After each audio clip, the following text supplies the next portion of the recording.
So here we have the Hyundai i800 on an 18 plate. I'm going to start off by showing you around the outside of it, and then we'll hop in and run through some controls on the inside.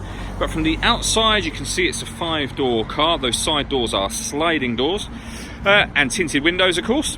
Let's start off inside the boot and then we'll work our way around the rest of the car from there. So you'll see as we approach the boot that we've got parking sensors. Bearing in mind that all of the seats in this car are currently in place, and there's 8 in total. We've got loads of boot space back here as well. Okay, so we're just going to work our way back round to the front of it and then we'll hop in and run through some controls. But now that we've done a full circle, you can see that it's in fantastic condition the whole way round. Just briefly before I climb in, I think it's well worth seeing the interior from this exterior point of view. These seats are as good as new. There's plenty to run through on the dashboard, so let's hop in and we'll do that right now. Okay, so now that we're inside the car, we're going to start with the dials. On the left-hand side, we have the rev counter, we have the speedometer in the middle, and on the right-hand side, we have the coolant temperature gauge and fuel gauge. It'll also show you over that side what gear this car is currently in. We're in P for park at the moment. In the middle, you can see the total miles for this car, which are 12,696.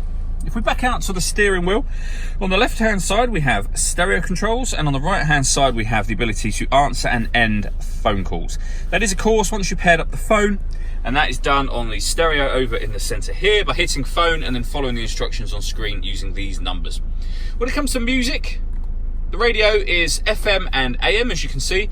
Every push of the button will take you to a different frequency.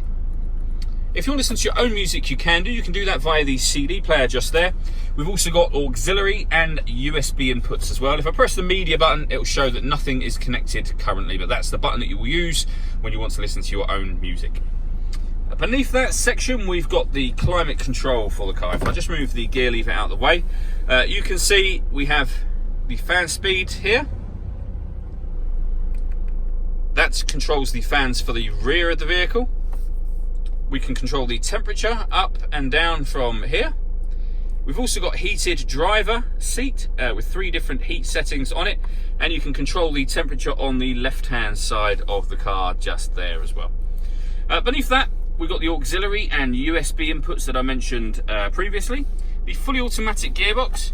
We have this cubby hole that opens up to reveal a cigarette lighter, which you can also use as a 12-volt charging socket as well.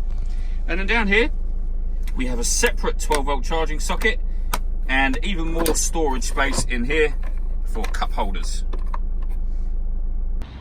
All that leaves me to say is thank you for taking the time to watch this video. If you'd like to come and see the car in person and have a test drive, please feel free to call any of our MJA sites. We'd love to hear from you soon.